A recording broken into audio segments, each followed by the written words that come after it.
Hi Shaukia, did you see the park? It's full of plastic cups and bottles. Yeah, I saw it. It's really dirty and makes the park look bad.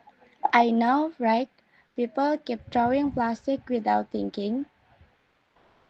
True, plastic stays for years and even harms animals. We should do something. How about cleaning it after school? Good idea.